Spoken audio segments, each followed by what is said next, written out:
Hi friends, అందరికీ welcome to our channel అండి. ఈరోజు వీడియోలో ఏపీ రాష్ట్ర ప్రభుత్వం రైతులందరికీ కూడా అదిరిపోయే శుభవార్తను అయితే చెప్పడం అయితే జరిగిందండి.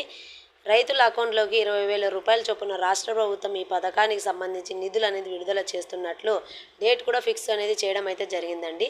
మన ఏపీ కూటమి ప్రభుత్వం అధికారంలోకి వచ్చిన రోజు నుంచి ఎన్నికల సమయంలో ఇచ్చిన హామీల అమలు చేసేపై దృష్టి పెట్టడం అయితే జరిగిందండి. అనుకున్నట్టుగానే ఏపీ సీఎం చంద్రబాబు నాయుడు గారు బాధ్యతలు తీసుకున్న తర్వాత పథకాలు ప్రారంభించడం అయితే జరిగింది. తరువాత తాజాగా అసెంబ్లీలో కూడా 2025-2026 బడ్జెట్ను ప్రవేశపెట్టగా అందులోనే పలు పథకాలు నిధులు అనేవి కూడా కేటాయించడం అయితే జరిగిందండి. తాజాగా ఈ పథకంపై మంత్రి గారు కీలక ప్రకటన అయితే చేశారండి. దీనికి సంబంధించి పూర్తి వివరాలు ఈ వీడియోలోకి వెళ్ళి తెలుసుకుందాము. సో ఈ వీడియో వెళ్ళే ముందు స్మాల్ రిక్వెస్ట్ అండి. దీనికి సంబంధించి విద్యార్థులకు సంబంధించి, అలాగే మహిళలకు సంబంధించి, రైతులకు సంబంధించి కూడా ఎప్పటికప్పుడు ఈ నోటిఫికేషన్ అనేది మీకు తెలుసుకోవాలంటే నా ఛానల్ ద్వారా వెంటనే నా ఛానల్ని సబ్స్క్రైబ్ చేసుకోండి. అలాగే చిన్న లైక్ కొట్టడం మాత్రం మర్చిపోకండి. ఇక లేట్ చేయకుండా వీడియోలోకి అయితే వెళ్ళిపోదాము. కూటమి ప్రభుత్వం అధికారంలోకి వచ్చిన రోజు నుంచి ఎన్నికల సమయంలో ఇచ్చిన హామీల అమలు చేయడంపై ప్రత్యేకంగా దృష్టి పెట్టడం అయితే జరిగిందండి.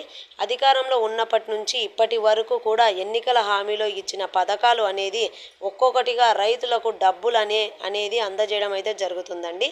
అనుకున్నట్లుగానే సీఎం చంద్రబాబు నాయుడు గారు బాధ్యతలు తీసుకుంటూ తరువాత అనేక పథకాలు అయితే ప్రారంభించడం అయితే జరిగిందండి. తాజాగా మనం చూసుకున్నట్లయితే గనక 2025-2026 బడ్జెట్ను ప్రవేశపెట్టగా ఇందులో పథకాలకు సంబంధించి ఒక్కొక్క పథకానికి కొన్ని కోట్ల నిధులు అనేది నిర్ణయించుకోవడానికి అయితే జరిగిందండి. తాజాగా వీటికి ఓ పథకం అయితే మంత్రి గారు కీలక ప్రకటన అయితే చేశారు. వ్యవసాయ శాఖ మంత్రి గారు ఏపీలో అన్నదాత సుఖీభవ పథకానికి సంబంధించి అమలు చేసే ఉద్దేశంలో కూటమి ప్రభుత్వం సర్వం సిద్ధమైపోయిందండి. ఖచ్చితంగా అన్నదాత సుఖీభవ పథకం అమలు చేయాలని కూటమి ప్రభుత్వం కొన్ని కోట్ల రూపాయలు బడ్జెట్లు అయితే ప్రవేశపెట్టడం అయితే జరిగింది. దాదాపు 60,300 కోట్ల రూపాయలు అయితే రాష్ట్ర ప్రభుత్వము 2025-26 ఆర్థిక సంవత్సరంలో సంబంధించి బడ్జెట్లు అనేది కూడా ప్రవేశపెట్టడం అయితే జరిగింది. ఇటీవలే అసెంబ్లీ సమావేశంలో పెట్టిన బడ్జెట్లో ఈ పథకానికి సంబంధించి నిధులు అనేది కూడా కేటాయించడం అయితే జరిగింది.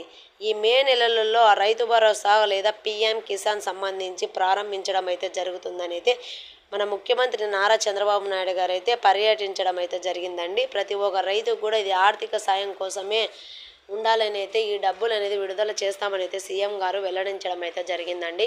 ఇది సూపర్ 6 పథకంలో హామీలో భాగంగా ప్రతి ఒక్క రైతు కూడా ఎటకేకలు లేని ప్రతి ఒక్క రైతు కూడా డబ్బులు అనేది విడుదల చేస్తామని అయితే చెప్పడం అయితే జరిగింది మన సీఎం చంద్రబాబు నాయుడు గారు. ఇలా మరిన్ని విషయాలు మనం గవర్నమెంట్ ద్వారా తెలుసుకోవాలంటే ముందుగా నా ఛానల్ని వెంటనే సబ్స్క్రైబ్ చేసుకోండి ఫ్రెండ్స్. మీరు సబ్స్క్రైబ్ చేసుకున్న వెంటనే కింద వచ్చిన బెల్ ఐకాన్ బటన్ నొక్కడం మాత్రం మర్చిపోకండి. మీరు కింద వచ్చిన బెల్ ఐకాన్ బటన్ నొక్కడం వల్ల మీకు అనేది నా సమాచారం నోటిఫికేషన్ లేదా మెసేజ్ ద్వారా అనేది మీకు నా సమాచారం వస్తుంది. అలాగే మీ ఫ్రెండ్స్, మీ ఫ్యామిలీ మెంబర్స్కు షేర్ చేయండి ఫ్రెండ్స్. మరిన్ని విషయాలు మనం నెక్స్ట్ వీడియోలో ఇంకా క్లారిటీగా తెలుసుకుందాము.